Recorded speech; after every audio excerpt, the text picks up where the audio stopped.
ठीक है। तो हम लोग पहले कॉन्सेप्ट समझ लेते हैं कि हमारे पास कोई भी यूनिवर्स में दो ऑब्जेक्ट हो तो एक का मास अगर हम कैपिटल एम लेट कर लेते हैं तो दूसरे का मास स्मॉल एम, और उनके बीच में सेंटर से बीच की दूरी जो भी होगी इसको हम क्या लेते हैं, इसको लेते हैं हम डी से। ठीक है, उन दोनों के बीच की डिस्टेंस को डी से या आर से रिप्रेजेंट करते हैं। ठीक है, तो हमारा फोर्स की जो वैल्यू होगी, ठीक है, फोर्स की जो वैल्यू होगी वो किस पे डिपेंड करेगी। तो सबसे पहले फोर्स की वैल्यू जो होती है वो मास के, दोनों के मास के प्रोडक्ट के डायरेक्टली प्रोपोर्शनल होती है। मतलब capital M into small M. इसको ऐसे भी कह सकते हैं कि अगर किसी एक ऑब्जेक्ट का मास बढ़ेगा तो फोर्स भी बढ़ेगी, किसी दूसरे ऑब्जेक्ट स्मॉल एम का वैल्यू बढ़ेगी तो तब भी फोर्स की वैल्यू बढ़ेगी।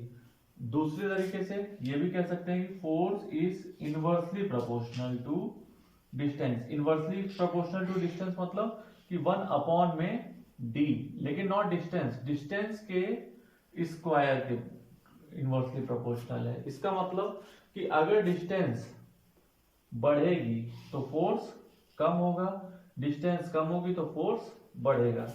ठीक है, अब हम क्वेश्चन समझते हैं। What happens to the magnitude of force. Force के मैग्नीट्यूड में क्या डिफरेंस आएगा अगर दो ऑब्जेक्ट्स के बीच में, पहला है distance between the object is tripled.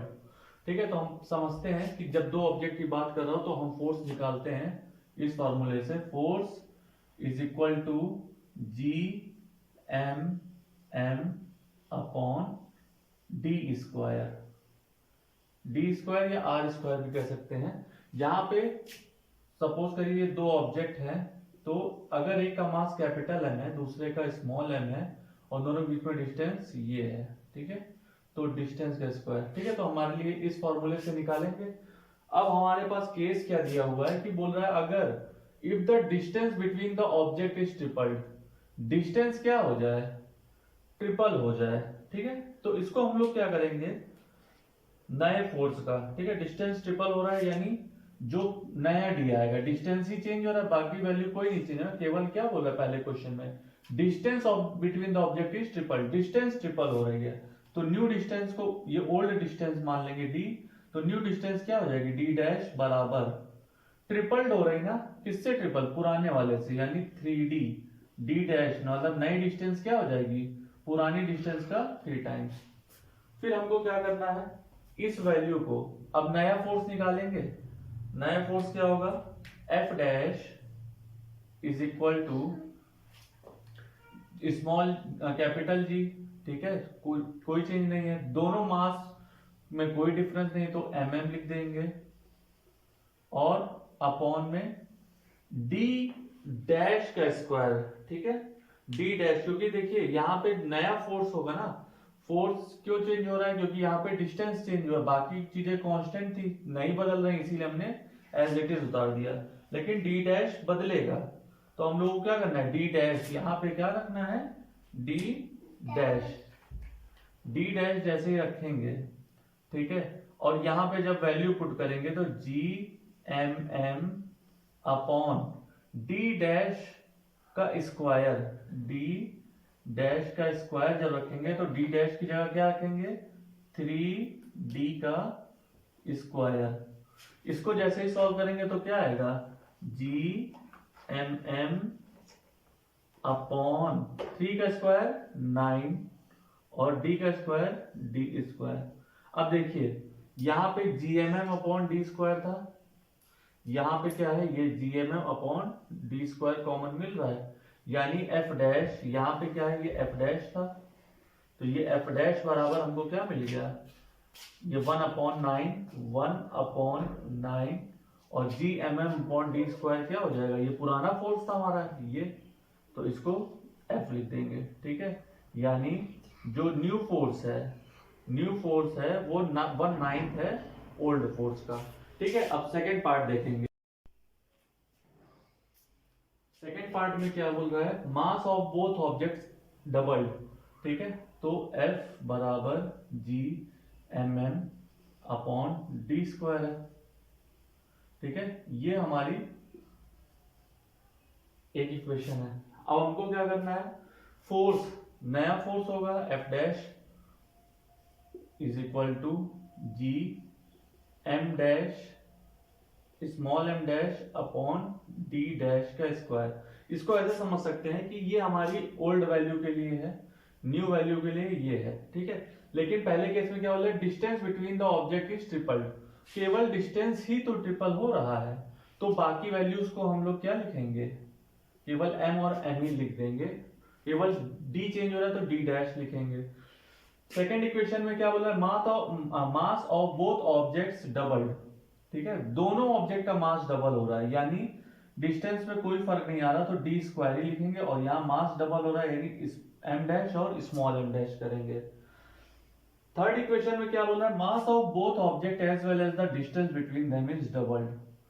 अभी तीनों वेरिएबल चेंज हो रहे हैं तो डी डैश का स्क्वायर हो जाएगा। ठीक है, तो फर्स्ट इक्वेशन हर केस में सेम रहेगी, सेकेंड इक्वेशन के लिए हमको ये करना पड़ेगा। अब देखिए इसको कैसे सॉल्व करेंगे। ठीक है, सॉल्व करने के लिए एक शॉर्ट मेथड भी है, लेकिन आपको ये वाला मेथड फॉलो करना है।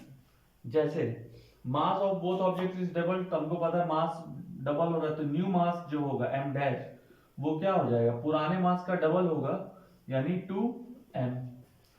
फिर छोटा वाला ऑब्जेक्ट क्या है, स्मॉल m, तो नया जो मास हो जाएगा वो हम लेट कर लेंगे m डैश है, और 2m हो रहा है, डबल हो रहा है तो 2m लिख दिया। ठीक है, अब हमको दोनों की इक्वेशन फर्स्ट वैल्यू नए फोर्स में रख देनी, f डैश बराबर क्या हो जाएगा, g चेंज नहीं होता इसलिए g सेम रहेगा, m डैश की जगह हम लोग क्या लिखेंगे, m डैश की जगह 2m लिख देंगे, इनटू m डैश की जगह क्या लिखेंगे, स्मॉल m डैश की जगह 2 स्मॉल में m अपॉन, अच्छा हम लोग सेकंड कर रहे हैं तो केवल दोनों को ऑब्जेक्ट ही डबल हो रहा है, और नीचे डी स्क्वायर। हम लोग देखेंगे यहाँ पे क्या मिल रहा है हमको, 2 और 2 बाहर निकाल लेंगे यानी 4 और g capital M small m upon D square. ठीक है, ये f डैश बराबर ये आया, तो f डैश बराबर 4 टाइम्स, और जो हमने देखा ये gmm अपॉन डी स्क्वायर, ये देखिए ये किसके बराबर, f के बराबर, यानी f डैश बराबर 4f। इसका मतलब क्या होगा, इसका मतलब है हम लोग लिखेंगे conclusion, so new force is 4 times the, ठीक है, ओल्ड फोर्स, पुरानी फोर्स से 4 टाइम्स हो गया नया फोर्स। ठीक है, अभी थर्ड केस में क्या है, ऑब्जेक्ट्स भी बदल रहा है। ठीक है, ऑब्जेक्ट के मास भी बदल रहे हैं और डिस्टेंस भी डबल हो रही है, तो इस केस में क्या करना है,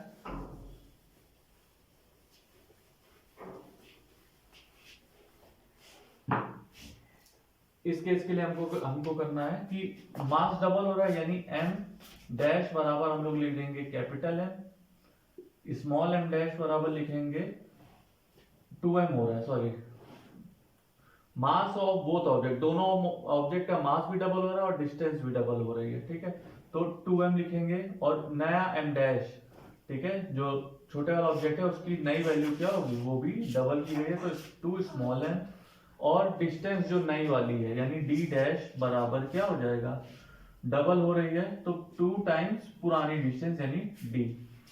ठीक है, f डैश निकालने के लिए हमको रखना है m dash upon d dash का स्क्वायर, तो इसको ऐसे समझते हैं m dash upon d square, जब g की जगह कुछ नहीं है, g रहेगा, m डैश की जगह हम लोगों को 2 कैपिटल M लिखना पड़ेगा, और m डैश की स्मॉल m डैश की जगह 2 स्मॉल m लिखना पड़ेगा, अपॉन में यहाँ पर क्या हो जाएगा d स्क्वायर।